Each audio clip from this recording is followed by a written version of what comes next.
In the most politicized State of the Union address in modern times, the president took the choreography of an annual America ritual to new levels on Tuesday night at a fraught moment in the nation's history. And he spelled out a daunting warning to a band of Democrats who couldn't even cobble together a winner in the Iowa caucuses on Monday that he's an effective, relentless political communicator who will stop at nothing to win. In two stunning moments that bookended the evening, Trump, as he began his speech, turned his back on House Speaker Nancy Pelosi's outstretched hand in a snub that encapsulated their boiling bad blood.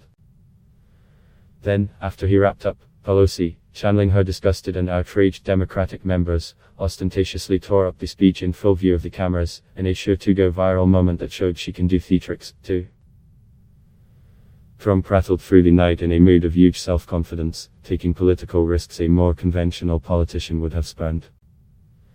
It wasn't the performance of a president shamed and cowed by impeachment ahead of a vote in the GOP-led Senate expected to acquit him on Wednesday. At his 2017 inaugural address, Trump invoked a dark nightmare of American carnage.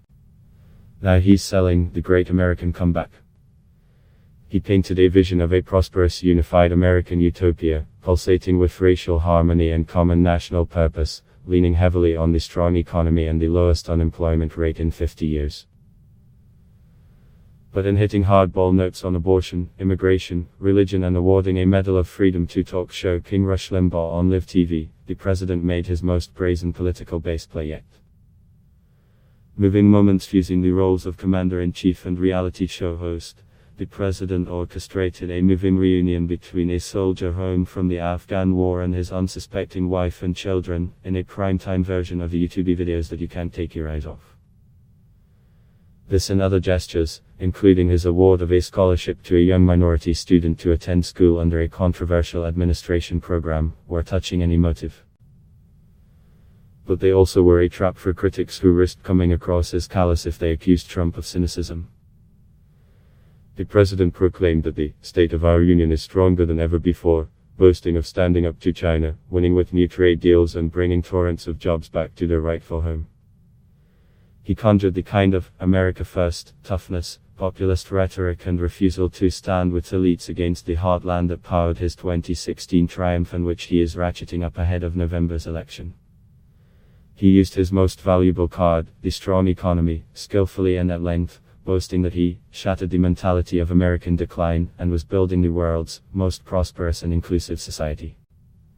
His millions of supporters will have seen more than enough to get them flocking to the polls in droves in November, even as doubts emerge about the unity and competence of Democrats following the Iowa caucus debacle.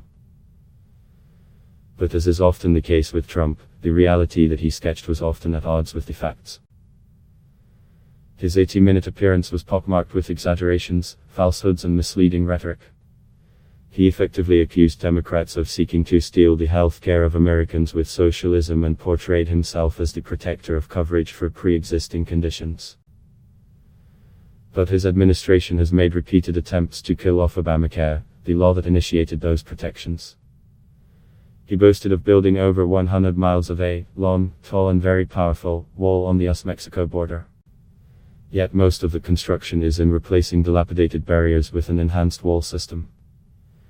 The trade deals he touted, like those with China, Mexico and Canada, are far less sweeping than his extravagant claims. Trump was suburban voters, yet Trump also put himself across as a real politician who keeps his promises, a powerful source of attraction for his supporters and an appeal to suburban and committed voters who he needs to convince he is worth a second term. 3 years ago we launched the Great American Comeback, Trump said. Tonight, I stand before you to share the incredible results. Jobs are booming. Incomes are soaring. Poverty is plummeting. Crime is falling. Confidence is surging. And our country is thriving and highly respected again, the president said in a unifying opening to his speech. He seized on the economic success of his presidency to parallel Ronald Reagan's "Morning in America" mantra from 1984, implicitly warning Americans they could jeopardize it all if they turf him out of office. But Trump also reeled off a series of blistering, politicized passages that the conservative but temperamentally gentle 40th president would never have included in a speech that typically has reached for a common national ground, even while being a laundry list of political priorities. Democratic disgust. For much of the time, Trump twisted his body away from Democrats to address only the Republicans in the House of Representatives, leaving members of the House majority shaking their heads, apparently unable to believe their ears. At one point, Trump paused for First Lady Melania Trump to honor Limbaugh with the Presidential Medal of Freedom. El Rushbo, who announced to his millions of listeners on Monday his stage 4 lung cancer diagnosis, is regarded as a bigot and extremist by many Democrats. His populist streak and mastery of flaming political rhetoric was in many ways a precursor to the president's own political brand. There were several cries of "no" as Trump announced the honor, encapsulating the disbelief of many Democrats captive in their seats. And in a hard-hitting statement, Democratic presidential candidate and former Vice President Joe Biden eviscerated Trump's address. In one fell swoop, Trump delivered a speech worthy of the worst demagogue and turned his constitutional obligation to inform Congress about the state of our union into an episode of reality television. He even awarded our nation's highest civilian honor, not to the real American hero in the gallery, one of the last surviving Tuskegee Airmen, but a conservative media personality who has done as much as Trump himself to divide our nation. It was a shameful display, Biden said. Maryland Democratic Sen. Chris Van Hollen called the speech disgraceful. This is not the place for a MAGA rally, Van Hollen told CNN. This is a place where you at least attempt to bring the country together to unify us behind common purposes. Instead, we have a president who's a megalomaniac. The Democratic governor of Michigan, Gretchen Whitmer, had the worst job in politics, responding to a State of the Union address.